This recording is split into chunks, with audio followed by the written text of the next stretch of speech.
देखो दूसरा नंबर जो क्वेश्चन है, देखो इसमें हम लोग क्या बताना है कि दर्शाइए कि कोई भी धनात्मक विषम पूर्णांक। कल तुम लोग को पूर्णांक बताए थे ना, पूर्णांक किसको कहते हैं, यानी कि पूर्णांक हमारा प्लस में होगा या माइनस में होगा ना, तो उसको हम लोग पूर्णांक कहेंगे। तो पूर्णांक जो होगा हमारा या तो धनात्मक या ऋणात्मक। यहां पे हम लोगों को बोला है कि दर्शाइए कि कोई भी धनात्मक विषम पूर्णांक 6q+1, 6q+3 या 6q+5 के रूप का होता है। यानी कि यहां पे जो है हम लोगों का ये जो 6q दिख रहा है ना, इसका मतलब ये हुआ कि कोई संख्या है, ठीक है, यानी कि कोई ना कोई धनात्मक विषम पूर्णांक है। सम संख्या हम लोग किसको कहते हैं, हाँ, जिसमें 2 से भाग लग जाए, और विषम संख्या जिसमें 2 से भाग नहीं लगे। तो वैसा ही कोई विषम संख्या है जिसमें वो भाग दे रहा है, तो 6 के पहाड़ा क्यू बार पड़ रहा है, तो इसको कितना शेष आ रहा है, 3। सबसे पहले 6 के पहाड़ा क्यू बार पड़ा है तो 1 शेष आया है, 6 के पहाड़ा क्यू बार पड़ा है तो 3 शेष, 6 के पहाड़ा क्यू बार पड़ा है तो 5 शेष आया है। तो आखिर कौन संख्या है, जैसे देखो कल ही तुम लोगों को बताए थे a बराबर, यानी कि ये क्या है, कोई पूर्णांक, a बराबर BQ+R। यानी कि मान लो हम लोग 5 में अगर हम लोग भाग देते हैं, कोई भी 5 है ना, कोई पूर्णांक है, मान लो 5 से हम लोग 2 में भाग देते हैं तो 2 दूनी 4, तो यहाँ पे 1 शेष। तो इसी को ना हम ऐसे लिखेंगे 5 बराबर 2 गुने 2+1, कल बताए थे। तो यहाँ पे जो संख्या है 6 से, ये जो यहाँ पे 2 है क्या है, भाजक ना है, और इसमें क्या है 6 है, 6 यानी कि 6 से वो भाग दिया है किसी संख्या में। जैसे मान लो हम 6 से अगर भाग देते हैं, तो 6 से जब भाग देंगे कोई संख्या में तो 6 से बड़ा ना होना चाहिए। मान लो 6 से अगर हम 7 में भाग देते हैं, 6 एकम 6, 1 शेष, तो इसको हम क्या लिखेंगे, इसको ऐसे लिख सकते हैं 6 बराबर, नहीं 6 नहीं, हाँ देखो इसको हम लोग कैसे लिख सकते हैं, 7 बराबर 6 गुने 1 हो गया +1। तो इसको बिल्कुल इसी तरह दिख रहा है कि नहीं, 6q+1, यानी कि q कोई संख्या है जिसको नहीं बताया है, ठीक है। उसी तरह मान लो 3 शेष कब आएगा, जब हम लोग 6 से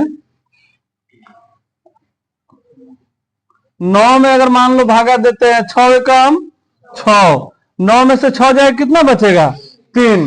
तो इसको हम लोग कैसे लिख सकते हैं, इस तरह लिखेंगे 9 बराबर 6 गुने 1, और यहां पे हो जाएगा 3, यानी कि यही है 6q+3, यानी कि q हम लोगों को क्या है, यहाँ पे भागफल है ना, यानी कि 6 से भागा दिया है तो q भागफल, और शेष आ गया इतना। तो यही चीज हम लोगों को बताना है, लेकिन इसमें नहीं है कि उस संख्या कौन है, यानी कि कौन सी संख्या में वो भागा दिया है। इतना तो मालूम है कि 6 से भाग दे रहा है, लेकिन हम लोगों को मालूम नहीं है कि कितना में भाग दिया है।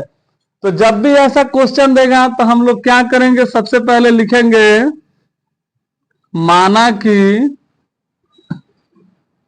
माना कि कोई धनात्मक विषम पूर्णांक बराबर a है। मान लेते हैं हम कि a में भागा दिया है 6 से ना, यानी कि माना कि कोई धनात्मक विषम पूर्णांक a है, जहां फॉर्मूला क्या हम लोग का, a बराबर BQ+R है। लेकिन यहां पे हम लोगों को मालूम है कि वो भाग कौन सी संख्या से दे रहा है, 6 से दे रहा है ना, 6 से भागा दे रहा है। अब देखो हम लोग लिखेंगे यहां a बराबर 6q+R है, क्योंकि हम लोग को मालूम है कि 6 से भागा दे रहा है, तो b के जगह पे 6 लिख देंगे। इतना तक तो समझ में आ गया।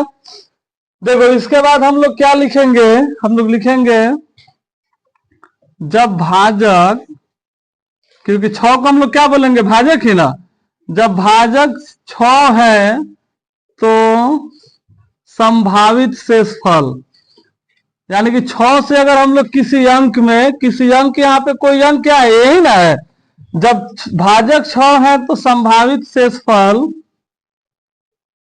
जब हम लोग 6 से किसी भी संख्या में भाग देंगे तो कितना शेष आ सकता है, या तो 0 आएगा, या 1 आएगा, या 2 आएगा, या 3 आएगा, या 4 आएगा, या 5 होगा। इससे दूसरा तो कोई भी संख्या नहीं हो सकता है। जैसे देखो अभी यदि हम भाग दे के दिखाए हैं ना, 6 से 7 में भाग दिए तो 1 शेष आया। मान लो 6 से 8 में भागा देंगे तो 6 एकम 6, 2 शेष आया। 6 से 9 में भाग दिए हैं तो 3। 6 से 10 में भागा देंगे तो 6 एकम 6 कितना आ गया, 4 शेष आ गया। मान लो 6 से 11 में भागा दे रहे हैं तो 6 एकम 6, 5 शेष आ गया।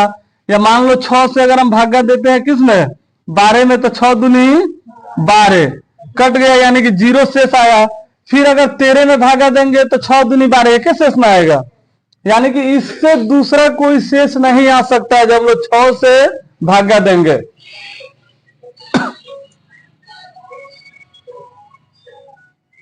देखो इसके बाद हम लोग का जब शेष मिल गया तो हम लोग लिखेंगे यहां पे सभी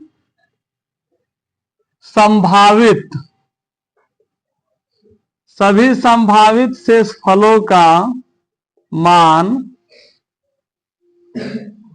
बारी बारी से रखने पर, यानी कि सभी का मान अगर हम लोग बारी बारी से रखते हैं तो यहाँ पे a बराबर 6q प्लस, अब देखो 0 ही ना पहले रखाएगा क्योंकि 0 पहले शेष है, तो यहाँ पे हम लोग 0 लिखे या नहीं लिखे कोई भी फर्क पड़ेगा, नहीं पड़ेगा, तो ये सही रह जाएगा।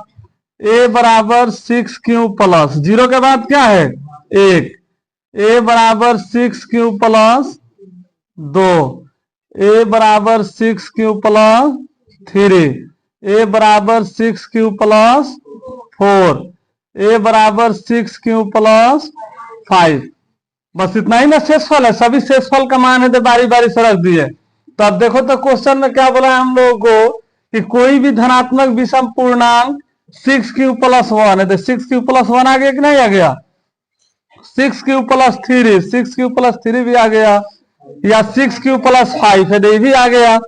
तो ये हम लोग यहाँ पे सिद्ध कर दिए कि कोई भी धनात्मक विषम पूर्णांक जो है 6q प्लस 1, 6q प्लस 3 या 6q प्लस 5 के रूप का होता है, यानी कि जब 6 से हम लोग भागा देंगे तो 1, 3 और 5 इस तरह के रूप में होगा। तो हम लोग लिखेंगे यहाँ पे हाँ कोई भी विषम पूर्णांक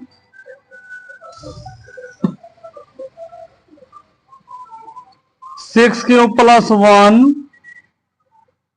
6q प्लस 3 या 6q प्लस 5 के रूप का होता है। समझ में आया? चलो ठीक है, नोट करो सब तो।